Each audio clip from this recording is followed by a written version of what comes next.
Welcome back to Cossy Arsenal Podcast. My name is Cossy. Welcome back to a brand new video. The international break is over. Arsenal are back in action this weekend. We take on Everton at the Goodson Park. It's a stadium where Arsenal just don't win. It's a game that we don't win. It's a fixture that Arsenal really don't win. Ever since Arsene Wenger left the club, no manager has beaten Everton at their home ground, the Goodson Park. Will Arsenal overturn that result? We're going to be diving into the starting 11. And for me, I think it's a game that Mikel Arteta needs to rotate players a lot. It's a game where we need to mentally be able, but also physically be able. Now, last campaign, one of the things I saw in this game, Everton came to bully us physically. They bullied us physically. They played a midfield of five: Onana, Doucouré, and Gueye. There are so many midfielders, and Arsenal found it very difficult to actually go around them or even cut through them in midfield. So for me, it's a game where we need a couple of changes. Players that are weak, players that are slow, might actually not have a role in this game. But I tell you what, again, it's a game that Kai Havertz could have a role in. Yeah, I mean, I just banned it, didn't I? But of course, I'm going to be explaining why Kai Havertz could be a very key player and an essential player in the lineup this Sunday. Hit the like button, subscribe to the podcast as well. Let's get this video to 300 likes. Now, let's start off with the goalkeeping place. I'll go with Aaron Ramsdale still. I don't want to go David Raya because I know David Raya is going to be playing for Arsenal in midweek against PSV. I'm really sure of that. And Mikel Arteta is talking about the fact that he's going to give a couple of players some playing time. He's going to give a couple of players some chances. When Arsenal are playing every 3 days, it means that Raya, Trossard, Emile Smith-Rowe, Fabio Vieira, all these players are going to be representing Arsenal in Europe. Okay, so Ramsdale, does he deserve to play in Europe? He absolutely does. But as the number one, you've got to represent Arsenal in the Premier League. So he got a start for England. It was in the I think it was a friendly against Scotland where Harry Maguire just did him dirty. I think he's a decent goalkeeper, and in this game, Ramsdale needs to be absolutely alert because it's a game where Arsenal could concede one and the game is over. Last campaign, we conceded one from Tarkowski and it was over. So me, Ramsdale in goal, David Raya for the UEFA Champions League. I'm sorry to disappoint. At left back, Alexander Zinchenko. Zinchenko played in the international break for Ukraine. And he played in midfield. It's one of the things that Mikel Arteta has got to look at now. Like Alexander Zinchenko, it likes to play as a midfielder and it's got the capacity to play as a midfielder as well. However, one or 2 points I would have to say here. If Declan Rice is still happy to invert and drop down on the left-hand side on the left back position, then Alexander Zinchenko should be absolutely all right. But with Alexander Zinchenko, Arsenal have a player who's happy to go forward, create chances, and allow the team that kind of fluency, that kind of fluidity that we have not seen in the past few games without Alexander Zinchenko in the team. So Zinchenko at left back, no question about that. The centre back pairing, both of them have played for their respective countries this international break. Gabriel Magalhaes playing 2 games for Brazil, one against Peru and the other was against Bolivia. Now, this is a huge boost. This is a massive boost to Gabriel Magalhaes as a centre-back, as a player, in form, on fire, a player that is actually displaying high-quality performances. You want to be appreciated. And for me, there is no better appreciation for a player than getting called up by your country, a country that has had centre-backs like Thiago Silva, centre-backs like Marquinhos. If you get called up, and you represent the nation for 90 minutes on 2 occasions, that is real appreciation. So Gabriel Magalhaes should be in that team. We've seen how well Arsenal are. We've seen how organized we become when this guy is back in the starting 11. A few mistakes in his game, he will be all right. Alongside him is William Saliba, who also played for France in the second game. I think they lost to Germany 2-1. It's not courtesy of him, obviously. And he's the best centre-back at Arsenal right now. Like, we just can't do without William Saliba. Among our defense and actually our back line. It's only Ben White that didn't have any part to play for England and also in this international break. I think with Ben, it's about the manager. He probably had a fallout with the manager. It's not about not being good enough. It's not about not meeting the standards. It's about a personal, glitch between Ben and Southgate. So Ben White at right back, I think that is the back four. If he wants to rotate it, probably Jakub Kiwior could come in here for Alexander Zinchenko. If Mikel Arteta feels that this is a game that we might need to be defensively more aware. I'll play a single pivot still in this game. I think Declan Rice did very well sitting in front of the back four.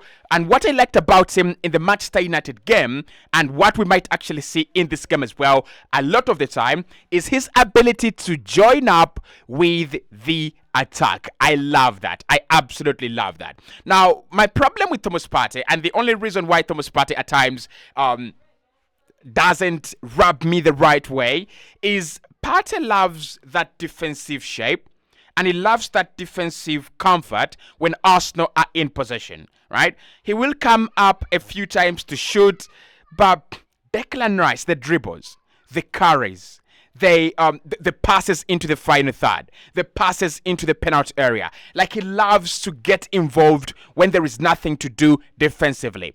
And like we said, Declan Rice's numbers defensively are massively dropping ever since he started playing for Arsenal. The reason is very clear. Arsenal are always on the ball. We are one of the teams that are governing and possessing the ball a lot of the time in the Premier League, and that means he's not going to defend a lot all the time. So therefore, he's got to use his talents elsewhere. And that is what I like about him. That is why I like him. He doesn't really have a one-dimensional talent factory. He's got a two-dimensional talent factory. So Declan Rice is going to be a key player for us in this game, as we have to break through the likes of Amadou Onana, break through the likes of Idrissa Gana Gueye and Abdoulaye Doucouré as well. Of course, James Garner, that guy, he's going to be a star for Everton someday. Right, now, ahead of him, I think Fabio Vieira has deserved to start, but this game deserves Kai Havertz. This game is calling out for Kai Havertz. Just listen to me.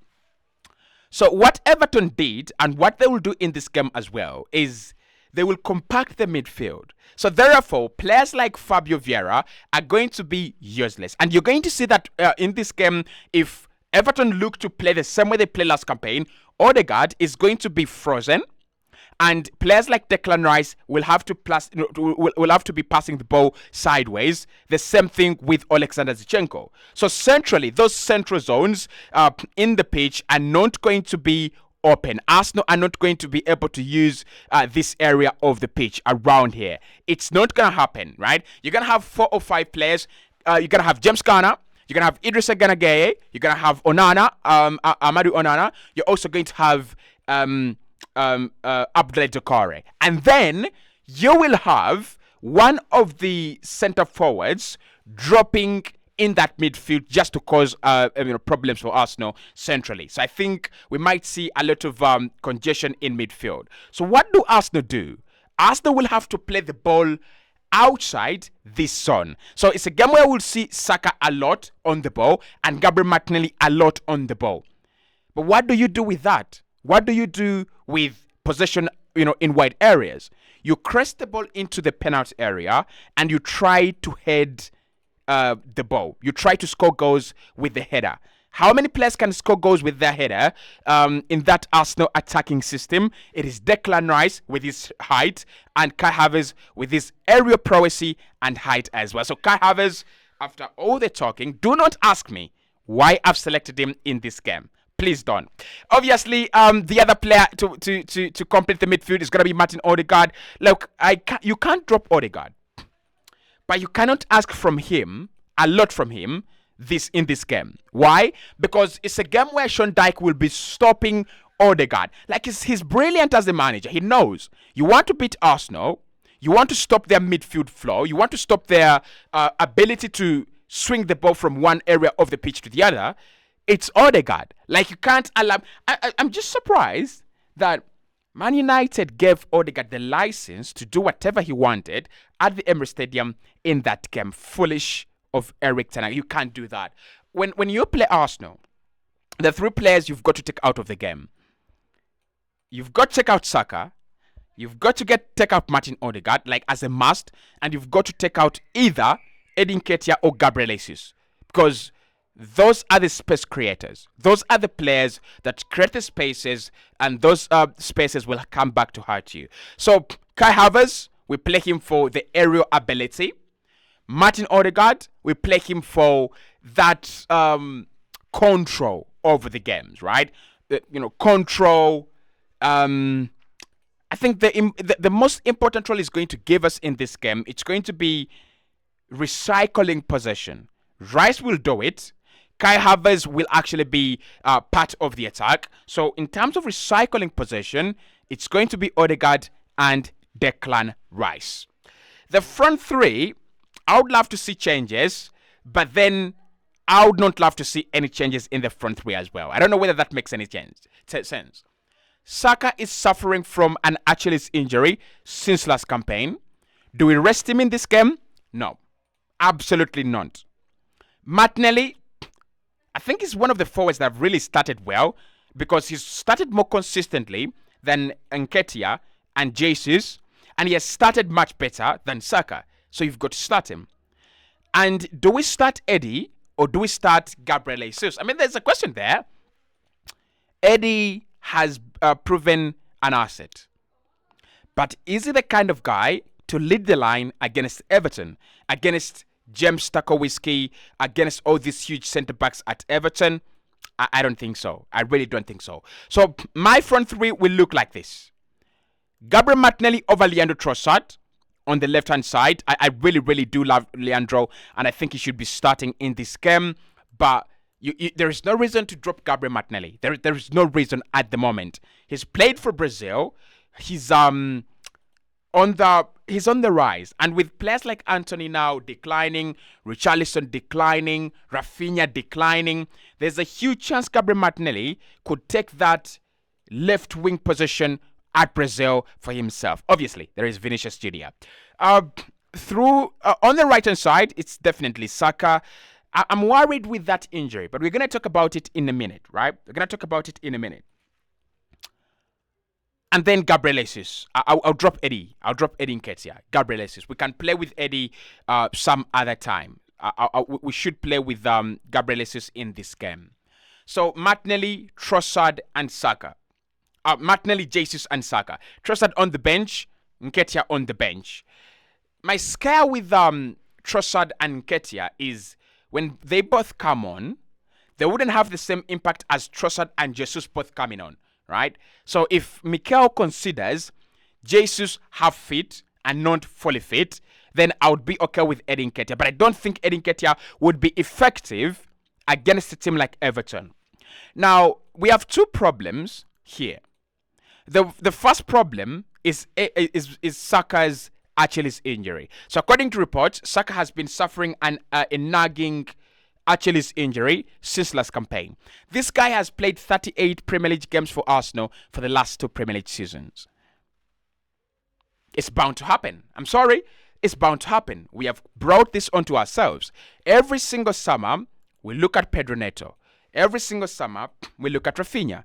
Every single summer, we look at Moussa Diaby. We never sign any of these guys. So Saka, if Saka picks up a long-term injury, if this Achilles problem becomes a real problem, I don't know what Arsenal do. I don't know where we go from here, right? But that would be my starting 11. That would be my starting 11. The key players in this game, Jesus and Kai Havertz. Kai Havertz, his aerial ability, but Jesus has got the speed to actually spin in behind. And he's got the ability to finish. Now we know that, right? So that's my starting 11. That's my predicted lineup. Let me know in the comment box below. You agree, you disagree. Ram in goal. Gabi, Saliba, Ben White, Zinchenko, Kai, Odegaard, Martinelli, Jesus, and Bukayo Saka. I'll speak to you right in the next one. We should be doing Mikel Arteta's press conference very soon, and we should also be doing the preview, how to beat Everton, and a couple of videos coming your way very, very soon.